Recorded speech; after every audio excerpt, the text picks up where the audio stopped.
We gave your child's operation money to your sister. She deserves a better life.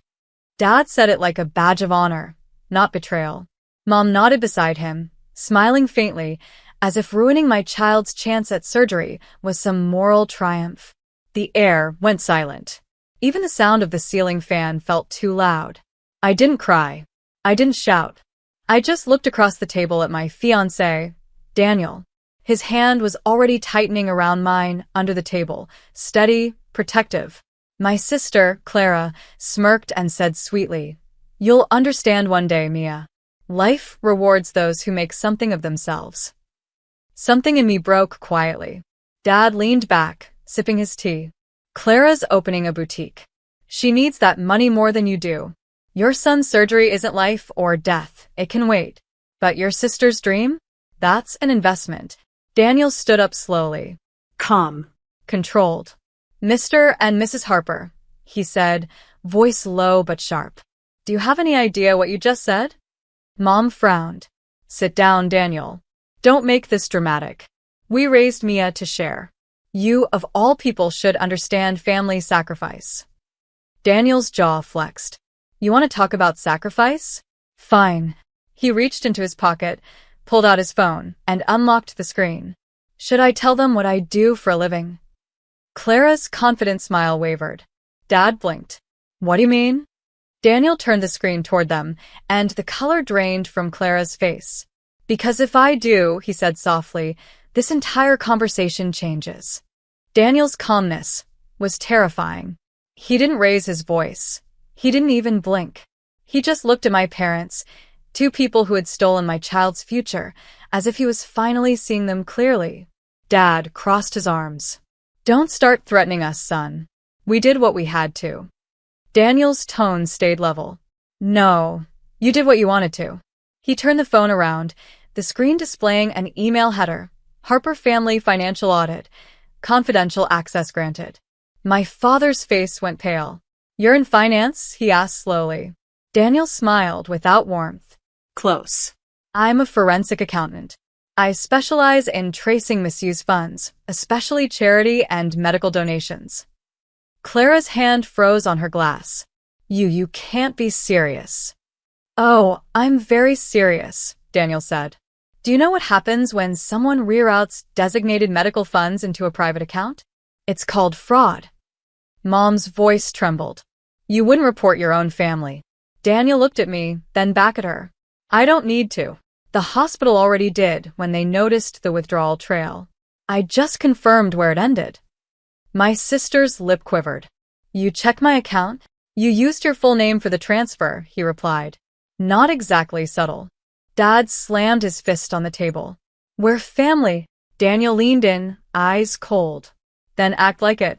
Because right now, I'm the only one at this table who still remembers what that word means."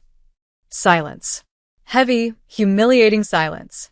And for the first time in my life, my family looked smaller than their excuses. Dad's voice cracked the silence. "You can't just barge in here and throw accusations around, Daniel. You're not part of this family yet." Daniel tilted his head, unbothered. "Then maybe that's a good thing." Mom shot him a glare. "We did what was right for both our children. Clara needed a start in life." My chest tightened. "And my son needed a heart valve." The words fell like glass between us. No one moved. Clara muttered, "You're being dramatic. Hospitals always exaggerate. Kids recover." Daniel's voice cut through hers like a blade. "He's 5, Clara. Do you have any idea what recovery means for him? He sleeps with machines, keeping him alive while you play entrepreneur with stolen money." Her smirk vanished. He opened a folder on his phone, scrolling through screenshots, bank records, wire confirmations, emails from the hospital's billing department. Dad leaned forward, sweating now. "Where did you get those?" Daniel didn't answer him. He looked at me instead. "They transferred every cent you raised from the fundraiser into Clara's account. And your father approved the transaction with his signature. The date lines up with the same day the hospital's payment bounced." My stomach turned. "You knew?" I whispered to Dad. He didn't meet my eyes. "We plan to pay it back." "With what?" Daniel asked sharply. "Your retirement fund? Or your daughter's boutique sales? Mom tried to stand, but Daniel's tone stopped her cold. You don't need to explain. You'll have the chance to, when the auditors contact you. Their faces drained of color. And just like that, the silence of guilt finally replaced the noise of excuses. Dad's knuckles turned white on the edge of the table. You wouldn't dare involve outsiders in family matters, he hissed. Daniel leaned back, calm as ever. It's already done. The hospital initiated a review the moment the funds vanished. All I did was confirm where they went. Mom's lips trembled. We were going to give it back. Clara just needed to get her store open first.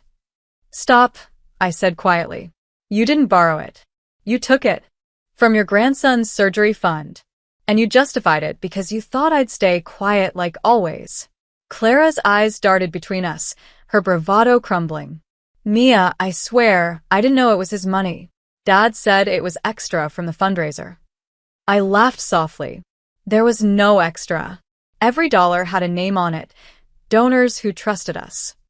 Daniel slid a folder across the table, a printed report stamped with the hospital's logo. They've already filed preliminary charges. But they're willing to hold off formal action if the money is returned within 72 hours. Mom gasped. 72? That's impossible, Dad muttered. We can't move that kind of cash fast enough. Daniel shrugged. Then maybe it's time you call your golden daughter's investors. Clara's voice cracked. You're ruining us. I met her eyes. No, Clara. You did that when you decided my child's pain was less important than your lifestyle. For a moment, no one spoke. Only the sound of Dad's labored breathing filled the room. Then Daniel stood, placing his phone down like a final warning. You've got 72 hours, he said. After that, the next call comes from the attorney. And as he took my hand to leave, my family finally understood. This time, I wasn't bluffing. The next morning, my phone buzzed nonstop. Missed calls, messages, voicemails. Mom's voice in one.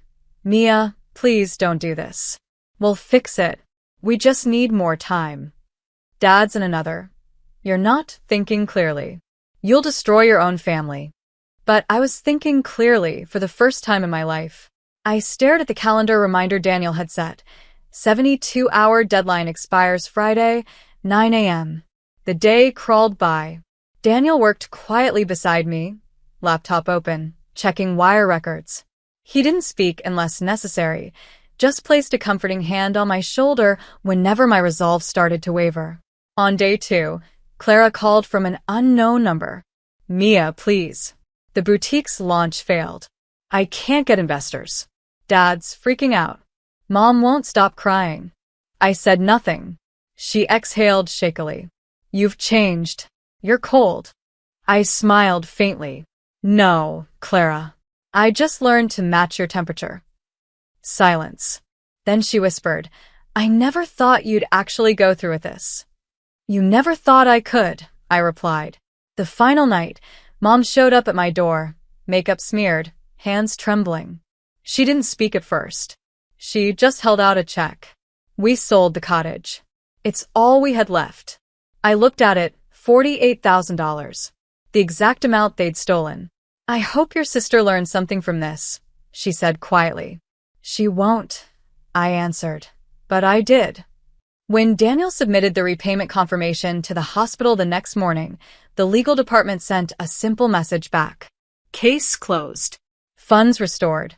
I closed my laptop slowly. The storm was finally quiet. For a few days, everything went silent again, the kind of silence that isn't peace but aftermath. Then, on Thursday night, Dad called. His voice sounded smaller than I'd ever heard it. We lost the boutique, he muttered. Clara's investors pulled out after hearing rumors about the hospital funds. Daniel looked up from his laptop, mouthing, They deserved that. I said nothing. Dad continued. Your mother's been different. She doesn't leave the house. Clara barely speaks. Are you happy now, Mia? The old me would have felt guilt. But now? I only felt the weight of truth. I didn't destroy you, I said softly. You destroyed yourselves the moment you chose her dream over your grandson's heartbeat. He exhaled shakily. You sound just like Daniel. Maybe that's a compliment, I said and ended the call. The next morning, Daniel handed me a brown envelope. Inside were printed copies of every transaction, every transfer, every lie, sealed with his firm's verification stamp.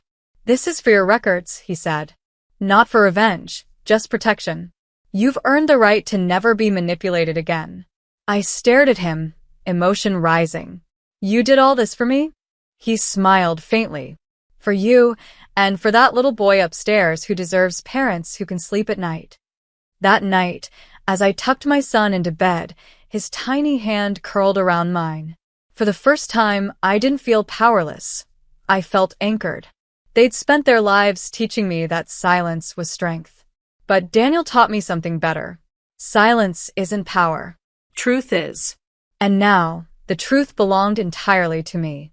2 weeks later, Mom texted. "Mom, family dinner Sunday. Just us. No tension this time, I promise." Daniel raised an eyebrow when I showed him. "You think it's a setup?" "Definitely," I said. "But I'll go." He smiled.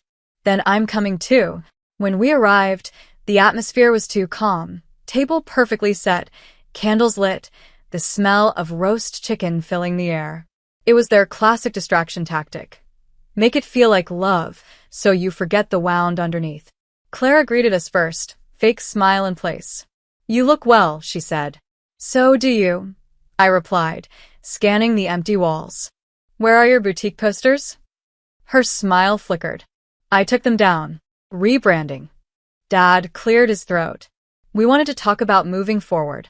Daniel leaned back, his arm brushing mine.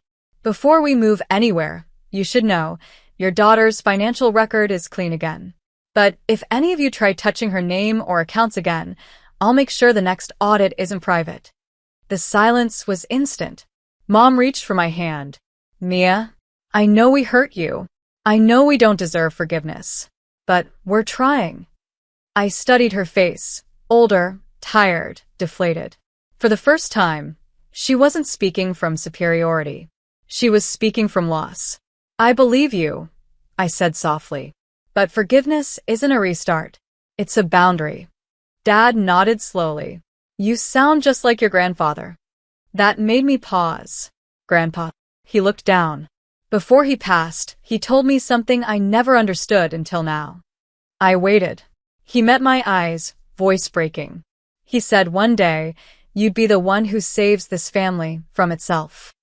The room fell silent after Dad's words.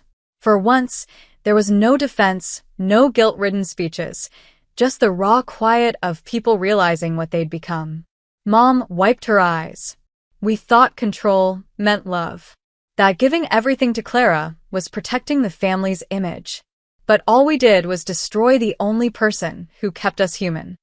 I looked at her, really looked at her, and for the first time I didn't feel hate. I felt closure. Daniel squeezed my hand under the table, grounding me. "Families rebuild," he said softly, "but only when truth replaces pride." Clara sat still, staring at her untouched plate. "I lost everything," she whispered. "The boutique, the investors, my reputation." "You didn't lose everything," I said quietly. "You just lost what wasn't yours." Her eyes met mine, and this time there was no defiance, just exhaustion. "I'm sorry, Mia," she said, the words trembling. "For all of it. It wasn't perfect. It wasn't enough. But it was a start." After dinner, Dad walked us to the car. The night air was cool, the sky clear. "I know we can't undo what we did," he said, voice low. "But I'm proud of you. You stood your ground. You became the kind of person I was too weak to be." I smiled faintly. Then maybe that's what Grandpa meant. Driving home, Daniel reached for my hand. "You okay?" I looked out the window at the quiet streets. Better than okay. I didn't just get justice, I got peace. Because sometimes revenge isn't loud. It's calm, quiet, and undeniable. And when it comes, it doesn't burn the past. It buries it with grace.